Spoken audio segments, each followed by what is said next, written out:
As far back as I can remember, I always wanted to be a podcaster. To me, being a podcaster was better than being president of the United States.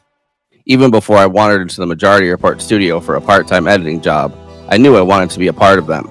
It was there that I knew that I belonged. To me, being a podcaster meant being somebody on a timeline that was full of nobodies. But I was a part of something. I belonged. I was treated like a grown-up. Harry, look, Henry, tell him 519. It's a bad Every number. day I was learning to score. Tonight we're discussing Martin Scorsese's 1990s classic, Goodfellas, based on Nicholas Pileggi's 1985 book Wise Guy that he wrote about mafia associate turned informant turned lecturer Henry Hill.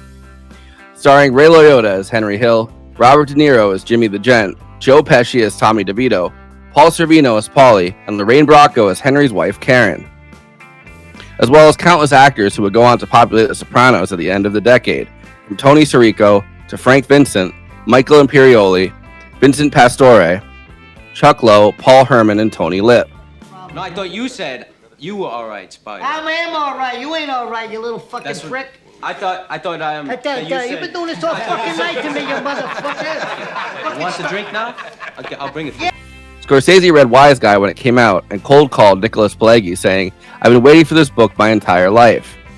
To which Pileggi apparently said, "I've been waiting for this call my entire life." But still, he wasn't sure if he wanted to do another mafia movie. You make me laugh, you know that? You know, I borrow money all over this neighborhood, left and right, from everybody, and I never paid them back, so I can't borrow no money from nobody no more, right? So who does that leave me to borrow money from but you? I borrow money from you because you're the only jerk-off around here that I can borrow money from without paying back. After breaking out with Mean Streets, probably the best made movie ever about guys at the bottom of the organized crime totem pole, based on the type of guys that Scorsese knew growing up in New York City, and then Taxi Driver, which wasn't about the mafia, but a lone wolf veteran driving a cab in the city obsessed with violence and unable to readjust to society. Scorsese struggled throughout the 80s, first with cocaine addiction, which led to making Raging Bull in 1980 with De Niro and Joe Pesci, about a mafia-tied boxer, Jake LaMotta, and his high-strung brother. Then Scorsese struggled desperately to make Last Temptation of Christ. Even his funds dried up multiple times. Yet Wise Guy couldn't leave Scorsese's head as the most honest portrayal of gangsters he'd ever seen. Scorsese has called Goodfellas a 2.5-hour-long trailer. He wanted to give people a sense of why people are so attracted to the lifestyle and how addictive it becomes. Gribbs is 70 years old and the fucking guy's gonna die in prison. I don't need that. So I'm warning everybody. Everybody. Could be my son, could be anybody. Gribbs got 20 years just for saying hello to some fucker who was sneaking behind his back selling junk. I don't need that. Scorsese co-wrote the screenplay with Nicholas Pileggi, who consulted with the entire cast, including with De Niro, who would also call the real Henry Hill multiple times a day, peppering him with questions. Ray Liotta launched an aggressive campaign to get cast as Henry Hill, despite objections from Warner Brothers, as a committed fan of Pileggi's book. The gangsters from Goodfellas, at least the trio at the center of it, are higher up than the extremely small-time losers in both Mean Streets and Raging Bull. And yet they're not made men, which becomes a huge issue when they kill a made man. We had a serious problem with Billy Bats. This was really a touchy thing. Tommy had killed a made guy. Bats was part of the Gambino crew and was considered untouchable. In fact, neither Henry Hill nor Jimmy Burt could be made, as they both had Irish blood.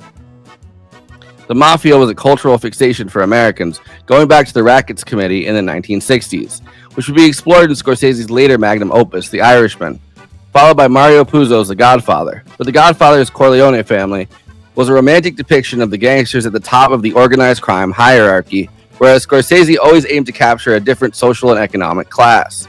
The common gangsters, the ones who occupy the lower rungs. Guys who are not supposed to give orders, but who take orders. The guys who kick upwards. Goodfellas is such an insane movie that two of the biggest airline heists in New York City history, the smaller Air France heist and the much bigger Lufthansa heist, are plot points, but not even the main action of the film.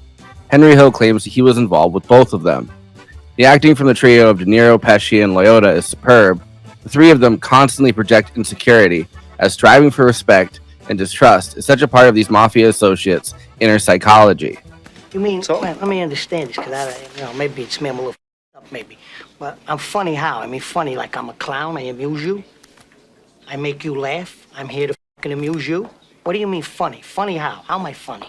Scorsese's trademarks, luscious varied soundtracks full of both R&B and pop songs, including Tony Bennett's classic Rags to Riches, which makes the iconic opening of the film, as well as rock songs like Gimme Shelter, which is in every Scorsese movie somewhere from this period. I wish someone loved me as much as Scorsese loves the Rolling Stones.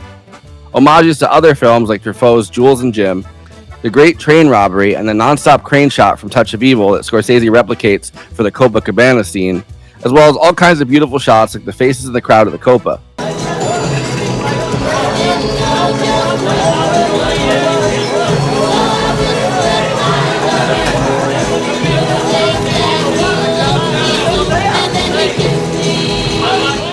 Cinematography in Goodfellas was done by Michael Ballhaus, including the incredible Copacabana Steadicam tracking shot.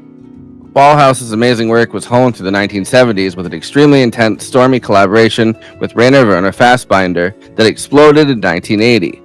2 years before Fassbinder would overdose and die, Ballhaus left Germany and came to America, building a similar collaborative relationship with Scorsese, who he'd work with on After Hours, Color of Money, Goodfellas, Age of Innocence, Gangs of New York, and The Departed, as well as Frank Oz, Mike Nichols, and a stint with Francis Ford Coppola on Bram Stoker's Dracula, as well as a long-standing collaboration between editor Thelma Schoonmaker and Scorsese. That's a crazy anchor to why Goodfellas works so well. See how much movement there is on this? I need that same feeling. You can't get a sequence to cut like that if the director hasn't thought it out properly. I gave Jimmy the tip. It's all right, I think. Let's see the head and tail and see which has the most movement. And but the other possibility would be to put the head on the other shot, but that'll be very long then on that guy. Yeah. Basically, the real editing doesn't begin until he comes into the editing room after he's finished shooting. Then we work really, really terribly closely and discuss every cut and every frame. It's these guys, you're right about this. It's just that it's the least amount of movement or something. It's just that it didn't, the most amount of movement in the shot, he wasn't doing anything, remember? He was so blasé because he was used to seeing dead bodies all the time. He's used to seeing dead bodies in the trucks all the time, this guy. So there's nothing new to him. So he was a real...